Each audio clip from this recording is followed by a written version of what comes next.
So guys welcome to our channel. एक बार दोबारा स्वागत है आपका कई क्लासेस में। दोस्तों यहाँ पे हम बात करने वाले हैं क्लास 12th की एनसीईआरटी का जो चैप्टर नंबर 2 है, जिसको हम क्या बोलते हैं, इन्वर्स ट्रिग्नोमेट्री बोलते हैं। तो इसके बारे में आज हम यहाँ पे बातें करने वाले हैं।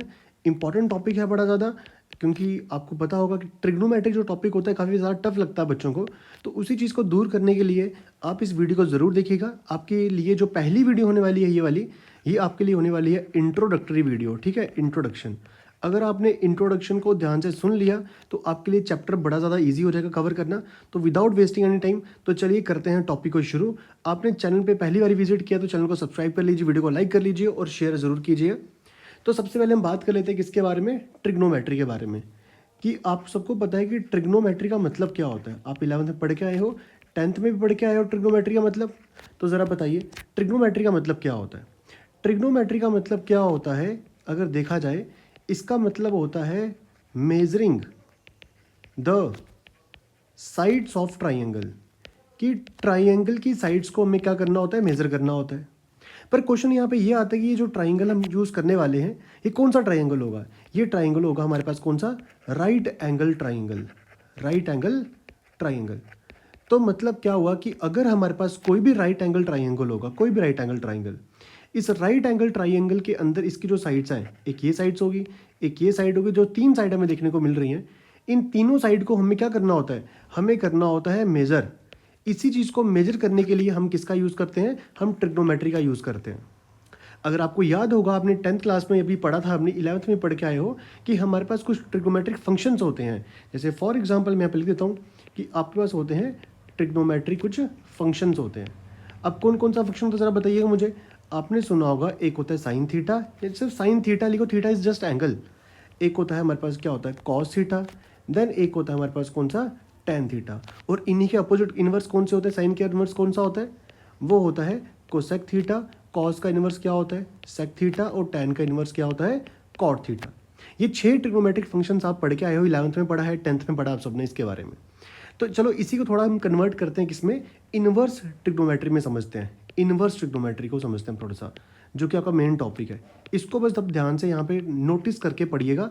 अगर आपको इसके नोट्स बनाने हैं, आप नोट्स भी बना सकते हो साथ साथ में, तो आपके लिए वो हेल्पफुल रहने वाला है। अब सपोज करो मेरे पास कोई भी एक नंबर, मुझे कोई भी ऐसे ट्रिग्नोमेट्रिक फंक्शन दे दिया कि sine x equal to y दे दिया। जस्ट समझना ध्यान से, यहाँ पे क्या दे दिया, sine x equal to y. अब यहाँ पे नोटिस करना, ये जो एक्स चीज़ है ये क्या है, इसका ये तो एक एंगल होता है, ये सबको पता है एंगल। अगर ये जो साइन एक्स यहाँ पे मुझे दिख रहा है, इसको मैं अगर उस तरफ शिफ्ट करवा दूँ तो क्या होगा, x equal to y upon sine आना चाहिए देखा जाए ऐसे। बट अगर मैं इसको डायरेक्टली ऐसे कर दूं तो क्या आएगा, x equal to sine inverse y. क्या कुछ समझ आया क्या किया हमने इसमें, हमने इस साइन को उस तरफ शिफ्ट किया तो इसका सिंबल क्या हो गया, चेंज हो गया साइन इसका, तो ये इन्वर्स बन गया। इसी प्रकार अगर मैं आपको ऐसे कुछ बोल दूं कि हमारे पास कुछ दिया हुआ है कि cos x equal to y है, तो यहाँ पे x की वैल्यू क्या आएगी ज़रा बताइएगा। x की वैल्यू यहाँ पे आएगी कॉस इनवर्स y आ जाएगी, क्योंकि ये कॉस क्या आ जाएगा, यहाँ जाके क्या हो जाएगा, इनवर्स बन जाएगा। तो यही इसी तरीके से हमारे पास क्या होते हैं, हमारे पास 6 होते हैं ट्रिग्नोमेट्रिक, इनवर्स ट्रिग्नोमेट्रिक फंक्शंस। जैसे एक होता है हमारे पास कौन सा, साइन इनवर्स x लिखो, x का मतलब कोई एंगल भी हो सकता है, कोई इशू वाली बात नहीं है। एक होता है हमारे पास कौन सा, कॉस इनवर्स। एक होता है हमारे पास कौन सा, टैन इनवर्स। और इन्हीं के अपोजिट वाले कौन रेसिप्रोकल कौन से होते हैं, साइन का रेसिप्रोकल वो होता है कोसेक इनवर्स एक्स आ जाएगा। कॉस का क्या होता है, सीकेंट इनवर्स एक्स आ जाएगा। टैन का इनवर्स क्या होता है, कोटेंजेंट इनवर्स वाई आ जाएगा। जो मर्जी आप लिखिए, थीटा कुछ भी हो सकता है। तो इस तरीके से हमारे पास 6 होते हैं कौन से, inverse trigonometric functions. I hope ये समझ आ चुका होगा थोड़ा बहुत। अब जरा इसको थोड़ा सा और आसान तरीके से समझते हैं कि कैसे ये इनवर्स का मतलब क्या होता है, थोड़ा और ध्यान समझते हैं। फॉर एग्जाम्पल मुझे ये दे दिया किसी ने कि x into y equal to 9 दे दिया, जस्ट एग्जाम्पल के तौर पे। और यहाँ से मुझे अगर कोई बोलेगा x की वैल्यू निकालो, तो y वहाँ जाके क्या हो जाएगा, क्या डिवाइड हो जाएगा यहाँ पे जाके, क्यों, क्योंकि y यहाँ पे मल्टीप्लाई हो रहा है। तो जैसे उस तरफ शिफ्ट होगा तो क्या हो जाएगा, डिवाइड हो जाएगा। इसको मैं ऐसे भी तो लिख सकता हूँ, y की पावर -1 इंटू 9, क्योंकि आपने पढ़ा है प्रॉपर्टी कि 1 अपॉन अगर a की पावर m है, ये हो जाता है a की पावर -m हो जाता है। ये प्रॉपर्टीज पढ़ी हैं आपने ये सारी। तो ये जो वाई इनवर्स आपको दिख रहा है, ये होता है हमारे पास क्या, इनवर्स फंक्शंस। तो इसी तरीके से हमारे पास कितने फंक्शंस होते हैं इनवर्स, हमारे पास होते हैं 6 इनवर्स फंक्शंस होते हैं। क्या ये बात क्लियर हुई इतनी सी? थोड़ा डिटेल हो चलें हल्का सा। चलिए अब जैसे फॉर एग्जांपल, अब एग्जांपल एक और समझते हैं। मान लो मुझे किसी ने दे दिया कि साइन इनवर्स 1/2, इसकी वैल्यू निकालो। तो पहला स्टेप क्या होगा, जो भी मुझे इनवर्स में दिया हुआ है तो इसको मैं लेट कर लूंगा किसके बराबर, y के बराबर। जरूरी नहीं है y के बराबर आप x लेट करो, y लेट करो, p लेट करो, जो मर्जी कोई भी एक वेरिएबल लेट करो। अब मुझे आप बताइएगा, जैसे ये साइन इनवर्स है यहाँ पे, ये साइन इनवर्स उस तरफ शिफ्ट करें तो किसका हो जाएगा, प्लस में हो जाएगा। तो आ जाएगा 1/2 इक्वल्स टू साइन वाई हो जाएगा। क्या बात क्लियर हो रही है इतनी सी? अब यहाँ पे जो 1/2 होता है, मुझे बताओ यहाँ पे फंक्शन कौन सा है, साइन फंक्शन चल रहा है। तो मुझे इस तरफ भी साइन फंक्शन देखना है कि साइन की वैल्यू 1/2 कहाँ पे होती है, जरा बताइएगा मुझे। साइन की वैल्यू 1/2 कहाँ पे होती है, साइन 30 पे होती है। तो साइन 30 लिख दिया मैंने, इक्वल्स टू साइन वाई। जरा आपस में कंपेयर करिएगा। यहाँ पे देखो साइन साइन तो बराबर, इसको छोड़ दो। अब ये एंगल किसके बराबर आएगा, वाई इक्वल्स टू 30 आ जाएगा, वाई इक्वल्स टू 30। तो इस तरीके से आपको जो भी वैल्यूज होंगी वो निकालनी पड़ेंगी, किसी भी फंक्शंस की वैल्यू निकालनी पड़ेंगी आपको। क्या हल्का सा समझ आया क्वेश्चन कैसे करना है? इसी प्रकार अगर मैं एक क्वेश्चन और बता दूं आपको कि मान लो मैं लिखता हूं यहाँ पे tan इनवर्स 1, इसको मैं लेट कर लेता हूँ x के बराबर। मुझे बताओ tan जो इनवर्स है वहाँ जाके किसका हो जाएगा, ये हो जाएगा tan x इक्वल टू 1 आ जाएगा। अब यहाँ पे tan फंक्शन है तो मुझे यहाँ पे भी tan देखना पड़ेगा। मुझे बताओ tan की वैल्यू 1 कहाँ पे होती है, जरा नोटिस करो फटाफट से जल्दी से। tan की वैल्यू 1 होती है 45 डिग्री पे। अब कंपेयर करो तो x की वैल्यू क्या आएगी, 45 आ जाएगी। क्या बात क्लियर है इतनी सी? इसमें कोई डाउट अभी तक? अगर कोई डाउट है तो कमेंट में ज़रूर बताइएगा, उसको फुलफिल ज़रूर कर लेंगे। अब कुछ बच्चों को डाउट होगा यहाँ पे कि ये 45 लिखा है, क्या इसको हम π/4 नहीं लिख सकते बिल्कुल, या ये साइन हमने y 30 लिखा था, इसको 30 को π/6 नहीं लिख सकते? बिल्कुल लिख सकते हो आप, क्योंकि आप 11th में पढ़ के आए हो कि कैसे आपको डिग्री को किस में कन्वर्ट करना होता है, रेडियन में कन्वर्ट करना होता है, डिग्री टू रेडियन। रेडियन का मतलब क्या हो गया, जो पाई की फॉर्म में आपका आंसर आ रहा है, पाई की वैल्यू में आपको आंसर चाहिए। जब मैं यहाँ पे समझाता हूँ, छोटा सा कंसेप्ट समझाता हूँ। सपोज करो हमारे पास एक सर्कल दे दिया यहाँ पे, ठीक है, हमारे पास क्या दे दिया, एक सर्कल प्रोवाइड कर दिया। आपको पता है इस सर्कल के बीच में एक डायमीटर होगा। डायमीटर क्या चीज़ होती है जो सर्कल को बिल्कुल 2 इक्वल हिस्सों में ब्रेक करता है। मुझे इतना बताइए कि जो सर्कल है इसका टोटल एंगल कितना होता है, टोटल एंगल होता है 360 होता है। आपने पढ़ा है इसके बारे में। अब चाहे आप 360 लिखो या फिर इसको किस कन्वर्ट कर दो 2 पाई की फॉर्म में। इस ये कितना तो पता ही होगा आपको कि ये डिग्री में है और ये रेडियन में दिख रहा है मुझे पाई की फॉर्म में। यहाँ पे पाई का मतलब 22/7 नहीं है, उसको ध्यान रखना है यहाँ पे। अगर मैं 360 का हाफ कर दूँ तो कितना होता है, 180 होता है। तो मुझे यहाँ पे भी हाफ करना पड़ेगा, 2 पाई का हाफ कितना होता है, पाई होता है। मतलब ये जो आधा एंगल आपको दिख रहा है, इस आधे एंगल को हम क्या बोलते हैं, पाई बोलते हैं। क्या बात क्लियर है? 180 का दोबारा से हम क्या करो, हाफ करो। 180 का हाफ करेंगे तो कितना आएगा, 90 आएगा। इधर से पाई का हाफ करो तो क्या आएगा, π/2 आएगा। 90 को हम क्या लिख सकते हैं, π/2 लिख सकते हैं। 90 का दोबारा हाफ करो क्या आएगा, 45 डिग्री। 40 इसका दोबारा हाफ करो तो π/4 आ जाएगा। तो इस तरीके से हम क्या कर सकते हैं, डिग्री को किस में कन्वर्ट कर सकते हैं, रेडियन में कन्वर्ट कर सकते हैं। अब आपका क्वेश्चन ये आएगा कि सर अब बताइए ज़रा 60 डिग्री को कैसे लिखें, 30 डिग्री को कैसे लिखें। तो ये भी सब आपने पढ़ा हुआ है कि जब भी डिग्री को रेडियन में कन्वर्ट करना होता है, फॉर एग्जांपल मुझे दे दिया किसका, 60 डिग्री दे दिया।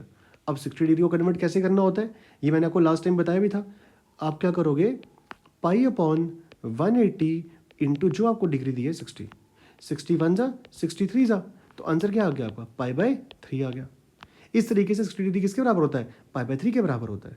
और इसी प्रकार आप इसके लिए 30 डिग्री का भी निकाल सकते हो। अगर आपको 30 डिग्री दिया है, इसको कन्वर्ट करना तो क्या करोगे आप, π/180 इंटू जो गिवन डिग्री दी होगी 30, 31 जा 36 जा, तो क्या होगा π/6 आपका। 30 डिग्री को π/6 बोलते हैं। तो इस तरीके से आप क्या निकाल सकते हो, कोई भी वैल्यू को निकाल सकते हो कि किसी भी चीज़ को कन्वर्ट करना हो किसमें, डिग्री टू रेडियन में। क्या बात क्लियर है इतनी सी? एक ये आपका बेसिक सा चीज़ें थी जो आपको इंपॉर्टेंट थी। इसके अलावा कुछ और चीज़ें बता दूं मैं आपको। अगर आपको याद होगा कि आपको ट्रिग्नोमेट्रिक वैल्यूज़ पता होनी चाहिए। अब जैसे मैं बोलता हूँ हमारे पास कितने फंक्शंस होते हैं, साइन 6 फंक्शंस होते हैं। साइन होता है, कॉस होता है, टैन होता है, कॉट होता है, देन सीकेंट होता है, देन क्लास में क्या होता है, कोसिकेंट होता है। इसके बारे में पता होगा। यहाँ पे 0 डिग्री, यहाँ पे 30 डिग्री, यहाँ पे 45 डिग्री, यहाँ पे कितना 60 डिग्री और यहाँ पे 90 डिग्री। अब आपको तो पता ही है। अगर आपको नहीं पता, एक शॉर्ट ट्रिक भी होती है इसके लिए, 0 1 2 3 4, इन सबको 4 से डिवाइड कर दो, 4 4 4 और 4, और इनका लगा दो अंडर रूट, इनका under root under root under root और अंडर रूट लगा दिया।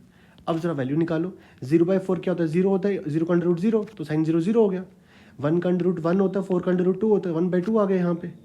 इसी प्रकार यहाँ पे ये 1/2 आ जाएगा, यहाँ पे 2, ये 1/2 बन जाएगा, ये 1/√2 बना रहेगा, ये आ जाएगा √3 का √3, 4 का रूट कितना होता है? 2 होता है, ये 4 4 कट के 1 आ गया आंसर आपका। इस प्रकार आपकी वैल्यू आ गई।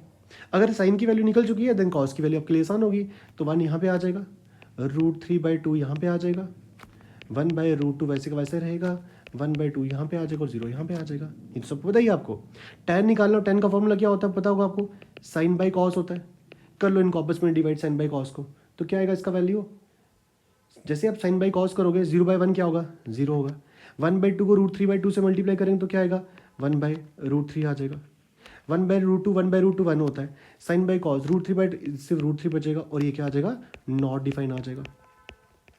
और कॉट आता है, tan आता है, तो कॉट इसका आसान हो जाएगा। नॉट डिफाइन आपका यहाँ पे आ जाएगा, √3 आपका यहाँ पे आ जाएगा, 1 यहाँ पे, 1/√3 यहाँ पे आ जाएगा और 0 यहाँ पे आ जाएगा। सेक क्या होता है? सेक आपको पता होगा कि कॉस का इनवर्स होता है, कॉस का। सेक इक्वल्स टू 1/cos होता है, पढ़ा होगा आपने इसके बारे में, सेक इक्वल्स टू 1/cos होता है।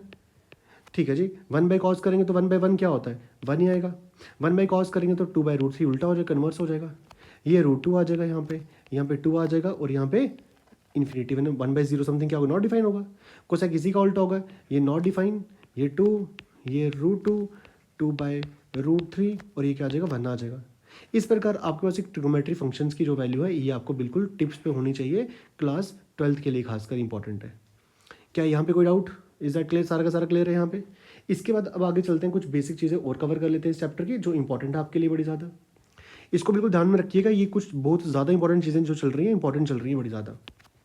देखो हमारे पास जो 6 ट्रिग्नोमेट्री फंक्शंस होते हैं ना, इनकी 2 फैमिलीज होती हैं। अब ध्यान से यहाँ पे यही इंपॉर्टेंट चीज़ है। मान लो एक को हम बोलते हैं फैमिली नंबर क्या 1 बोलते हैं, और एक को बोलते हैं हम क्या? फैमिली नंबर 2 बोलते हैं। 2 फैमिलीज होती है। पहली फैमिली में कौन कौन सी 3 चीज़ें आती है? इसमें हमारे पास क्या आता है? साइन आता है। इसमें हमारा क्या आता है? कॉस आता है, कोसेक, और इसमें कौन सा आता है? हमारा टैन आता है। तो 3 हमारे फैमिली मेंबर 1 में आते हैं, और इन्हीं के जो उल्टे होते हैं, जैसे कॉस यहाँ पे आ जाएगा, कोसेक का उल्टा क्या हो जाएगा? सेक हो जाएगा, टैन का उल्टा कॉट। ये ऐसे 2 फैमिलीज हमारी बनी होती हैं प्रॉपर्ली। इनके बारे में थोड़ा ध्यान रखिएगा, क्योंकि यहीं से हम कुछ चीज़ें दिखने वाले हैं जो अब इंपॉर्टेंट पार्ट शुरू होने वाला है आपका। ठीक है, यहाँ पे टोटली फोकस से करिएगा, इसको बिल्कुल ध्यान से समझना है इसको। हमने ये देख लिया कि हमारे पास 2 फैमिलीज होती हैं, एक होती है साइन कोसेक टैन की, और एक होती है कॉस सेक और कॉट की होती है। अब यहाँ पे मैं बताने वाला हूँ इनकी कुछ प्रिंसिपल वैल्यूज़, जो कि आपकी पहले एक्सरसाइज में मोस्ट इंपॉर्टेंटली यूज़ होनी है। एक एक करके समझते हैं। पहले चलते हैं साइन पे चलते हैं। साइन की हमारी जो रेंज होती है वो कहाँ से कहाँ तक होती है मुझे बताना। ये रेंज होती है π/2 से लेके π/2 तक होती है रेंज इनकी, और यहाँ पे क्या होता है? क्लोज ब्रैकेट होती है। तो ये था साइन की रेंज। अब साइन कौन सी फैमिली में आ रहा है? फैमिली नंबर 1 में आ रहा है। इसका मतलब फैमिली नंबर 1 में जो भी 3 मेंबर है उन सबकी रेंज कैसी होने वाली है? π/2 से लेके -π/2 से लेके π/2 तक होने वाली है। जैसे अगर मैं आपको बता दूं यहाँ पे कोसेक की रेंज क्या होगी? कोसेक की वो होती है -π/2 से लेके π/2 तक, क्लोज ब्रैकेट। हाँ, एक चीज़ एक्स्ट्रा आएगी यहाँ पे, हम 0 को माइनस करेंगे यहाँ पे 0 को। क्यों ऐसा, क्यों 0 को माइनस करेंगे? आप जरा इस टेबल को ज़रा नोटिस करिएगा, जहाँ यहाँ पे जो भी टेबल हमने ड्रॉ किया था ये वाला देखो। यहाँ पे आप देखो कोसेक 0 पे कितनी वैल्यू होती है? क्या इन्फिनिटी होती है? इसलिए कोसेक 0 को हम यहाँ पे क्या करते हैं? माइनस करना होता है यहाँ पे। क्या क्लियर हुआ इतना सा? इसके बाद क्या बचा हमारे पास? टैन आता है हमारे पास, फैमिली नंबर 1 का टैन आता है। टैन के भी क्या होंगे? -π/2 से कहाँ तक जाएगा? π/2 तक जाएगा। बट कंडीशन बस एक ही है, यहाँ पे क्या होगा? ओपन ब्रैकेट होगी, यहाँ पे कोई भी क्लोज ब्रैकेट नहीं होगी। क्या सिंपल है ना ये वाला फैमिली का। अब इसी तरीके से फैमिली नंबर 2 पे चलते हैं। फैमिली नंबर 2 में क्या आता है? पहले कॉस आता है। कॉस की जो रेंज होती है वो कहाँ से कहाँ तक होती है? वो होती है 0 से π तक होती है, और ब्रैकेट कैसी रहेगी? क्लोज ब्रैकेट रहेगी। इसके बारे में आपने कहीं ना कहीं तो पढ़ा ही होगा 11th में कि रेंज इसकी क्या क्या होती है। इसी प्रकार सेकंड नंबर पे क्या आता है हमारे पास? यहाँ पे सेक आता है। सेक की भी रेंज क्या होगी? 0 से π तक होगी, ब्रैकेट रहेगा, पर हमें माइनस भी करना पड़ेगा। माइनस किसको करना पड़ेगा? माइनस करना पड़ेगा π/2 को, क्योंकि सेक π/2 पे क्या होता है? नॉट डिफाइन होता है। और लास्ट क्या होता है हमारे पास, कॉट होता है फैमिली नंबर 2 का, इसकी क्या होगी 0 से पाई तक होगी और ब्रैकेट ओपन रहेगी। देखो दोनों बिल्कुल सिंपल सिंपल, ये फैमिली नंबर 1 एक जैसी, फैमिली नंबर 2 एक जैसी। क्या इसमें कोई डाउट अभी तक? अगर कोई डाउट है तो पूछ सकते हो अभी आराम से। ठीक है, इतना सब क्लियर हो गया। ज़रा इसके अलावा कुछ बेसिक्स और चीज़ें डिस्कस कर ले, देन इसके बाद फिर एक्सरसाइज पे शिफ्ट करेंगे मिलकर साहब। देखो आपने, मुझे पता है इतना आपको पता होगा कि ट्रिग्नोमेट्री फंक्शंस में आपने पढ़ा होगा कि अगर हमारे पास कहीं पे होता है साइन ऑफ माइनस थीटा, तो माइनस बाहर आ जाएगा, तो क्या बन जाएगा, साइन थीटा बन जाता है। और यहीं पे आपने एक चीज़ और कवर करी होगी, अगर ये माइनस हमारा कॉस फैमिली के साथ होता है तो ये होता है, ये कॉस का कॉस ही रहता है, इसमें माइनस इंक्लूड नहीं किया जाता, ये पता ही आपको। इसी प्रकार हमारे पास क्या होता है, इन्वर्स में भी होता है, जैसे sign inverse of minus x होगा तो ये बन जाएगा हमारा माइनस साइन इनवर्स एक्स बन जाएगा, माइनस बाहर आ जाएगा। इसी प्रकार हमारी जो फैमिली नंबर 1 का दूसरा मेंबर कौन सा होता है, कोसेक इनवर्स माइनस एक्स आएगा, तो ये भी क्या आ जाएगा, माइनस कोसेक इनवर्स एक्स आ जाएगा। और फैमिली नंबर 1 का थर्ड मेंबर कौन सा होता है, tan inverse of minus x होगा, तो ये भी क्या आ जाएगा, माइनस टैन इनवर्स एक्स आ जाएगा। ये हो गया फैमिली नंबर 1 का हो गया। अब इसी प्रकार हम किसकी बात करते हैं, कॉस इनवर्स एक्स की बात करते हैं, माइनस एक्स की, sorry, cos inverse minus x. अब देखो यहाँ पे कॉस इनवर्स है, हमें पता है इसके लिए कैसे लिखना पड़ता है हमेशा आपको, pi minus cos inverse x. ये कुछ वैल्यूज आपको फैक्चुअल देखनी पड़ेंगी, ठीक है। इसके अलावा अगर मैं बोलूँ सेक इनवर्स माइनस एक्स, सेक किसका उल्टा होता है, सेक हमेशा कॉस का उल्टा होता है, तो उसके लिए भी सेम ही आएगा, pi minus sec inverse x. क्या ये क्लियर है इतना सा? ये कुछ इंपॉर्टेंट चीज़ें, इसको बिल्कुल ध्यान में रखिएगा, ठीक है। इसके बाद मैं आपको बता दूं, इसके अलावा आपका जो तीसरा आता है वो कौन सा होता है, cot inverse of minus x. तो उसके लिए क्या आएगा, pi minus cot inverse of x आ जाएगा उसके लिए। तो ये क्या, ये बातें क्लियर हुई इतनी सी सिंपल सिंपल बातें, ठीक है। इसके अलावा कुछ अब रिजल्ट यहाँ पे लिखने वालों में, इन रिजल्ट को थोड़ा ध्यान से सुनिएगा, ये कॉपी में नोट करते जाइएगा, इंपॉर्टेंट चीज़ें बड़ी ज़्यादा। अगर कहीं पे हमारे पास sine inverse x plus cos inverse x आ जाए तो इसकी वैल्यू क्या होती है, हमेशा पाई/2 होती है। इसी प्रकार tan inverse x plus tan का उल्टा कॉट इनवर्स एक्स आ जाए तो इसकी वैल्यू भी क्या होती है, पाई/2 होती है। और इसी प्रकार अगर हमारे पास आ जाए cosec inverse x plus sec inverse x, इसकी वैल्यू भी क्या होती है हमारे पास, पाई/2 होती है। तो ये तीन रिजल्ट, ये भी बड़े इंपॉर्टेंट से रिजल्ट है, इनके बारे में भी ध्यान रखिएगा थोड़ा सा। क्या बात क्लियर हुई इतनी सी? इसके अलावा कुछ दो या तीन फॉर्मूलेज होंगे, बस उन फॉर्मूलेज को देखना है। इसके अलावा फिर इसके अलावा कुछ भी नहीं एक्स्ट्रा करने वाला आपको। क्लास 11th में आपने ट्रिग्नोमेट्री में मल्टीपल फॉर्मूलेज देखे थे, यहाँ पे इतने कुछ फॉर्मूलेज है भी नहीं। अब जैसे फॉर एग्जांपल आपको एक कभी कभी फॉर्मूला बड़ा कॉमन सा यूज़ किया जाएगा, बार बार यूज़ किया जाएगा कि tan inverse x plus tan inverse y किसके बराबर होता है। तो सुनना ध्यान से, ये होता है tan inverse bracket x plus y upon 1 minus x y, इसके बराबर होता है जी फॉर्मूला ये वाला। ऐसे ही एक और फॉर्मूला होता है हमारे पास, कौन सा, tan inverse x minus tan inverse y, ये किसके बराबर होता है, इसका भी आंसर सिंपल सा आएगा, tan inverse x minus y upon 1 plus x y. अगर माइनस है तो यहाँ माइनस आएगा, प्लस है तो न्यूमिनेटर प्लस आ जाएगा, सिंपल सा। एक और फॉर्मूला होता है हमारे पास, कौन सा, 2 टैन इनवर्स एक्स का, 2 टैन इनवर्स एक्स का। एक ये फॉर्मूला कुछ ज़्यादा इंपॉर्टेंट है, क्योंकि देखो ये जो फॉर्मूला है ना 2 टैन इनवर्स एक्स का, इसको हम तीनों फॉर्म में कन्वर्ट कर सकते हैं, साइन में भी, कॉस में भी और टैन में भी। जैसे इसको अगर मैं साइन में कन्वर्ट करूँगा तो ये आ जाएगा sine inverse 2x upon 1 plus x के आ जाएगा। और इसी को फॉर्मूला अगर मैं कॉस में कन्वर्ट करूँ, ये आ जाएगा cos inverse 1 minus x square upon 1 plus x square. और इसी फॉर्मूले को अगर मैं टैन में कन्वर्ट करूँ तो ये आ जाएगा tan inverse 2x 1 minus x square. तो हो गया ना इंपॉर्टेंट सा फॉर्मूला ये वाला, कि इसके अंदर तीनों फॉर्मूले यूज़ हो चुके हैं हमारे पास। इसके अलावा एक दो फॉर्मूला और है, बस इसके अलावा कुछ भी नहीं बचा इस चैप्टर में। मैं आपको बता दूं फॉर्मूला कौन सा है। हमारे पास आता है साइन ऑफ 3 थीटा, तो ये होता है किसके बराबर है, 3 sine theta minus 4 sine cube theta, इसके बराबर होता है। और ऐसे एक और फॉर्मूला होता है हमारे पास, कौन सा, कॉस 3 थीटा, ये होता है 4 कॉस क्यूब थीटा पहले आ जाएगा माइनस 3 कॉस थीटा यहाँ पे आ जाएगा। तो कुछ इतने ही फॉर्मूले हैं मेन जो आपके इस पूरे चैप्टर में क्या होंगे, बार बार यूज़ होंगे। तो इसमें कोई परेशानी पहले मुझे बताओ। अगर ये सब चीज़ें क्लियर है देन आपका जो ट्रिग्नोमेट्री चैप्टर है वो बड़ा बड़ा ज़्यादा आसान हो जाएगा आपके लिए। अगर आपको कोई भी डाउट क्रिएट होता है तो आप कमेंट में ज़रूर बताइएगा, इस वीडियो को ज़रूर शेयर कीजिएगा, और अगर कोई डाउट है तो उसको प्लीज़ बताइएगा। चैनल पे पहली बार विजिट किया, चैनल को सब्सक्राइब कर लीजिएगा। इसी तरीके की इंफॉर्मेटिव वीडियोस अब आपके लिए आती रहेंगी डेली। अब हम अगली वीडियो में आपकी एक्सरसाइज शुरू कर देंगे जो कि आपकी 2.1 होने वाली है। इसी तरीके से आपके पूरी मैथमेटिक्स जो पार्ट है वो क्लियर किया जाएगा यहाँ पे। होप सो आपके लिए वीडियो काफ़ी इंफॉर्मेटिव रही होगी। तो इसी तरीके से मिलते हैं आपसे अगली वीडियो में, तब तक के लिए देखते रहिए काई क्लासेस।